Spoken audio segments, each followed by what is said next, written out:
Today's video, tayo ay magluluto ng tahong. So, naglagay na ako ng mantika. And then, nilagay ko na ang bawang. After bawang, ilagay na rin natin ang sibuyas.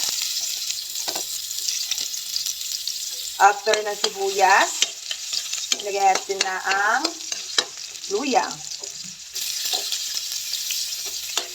So, konti lang ang ating lulutuin tahong. Kaya konti lang ang biniluya natin. So, yan. Halu-haluin lang natin.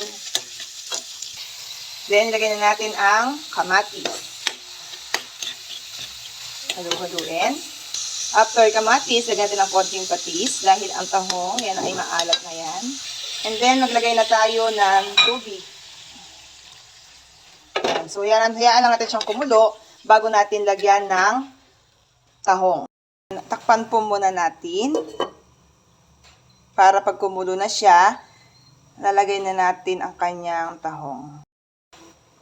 Ayan, takpan po muna natin. Hayaan mo natin kumulo. So, ayan, kumukulo na. Nilagyan ko na rin siya ng betchin. Ilagay naman ngayon natin yung tahong. So, ayan, nilagay na natin ang tahong. Haluin lang natin.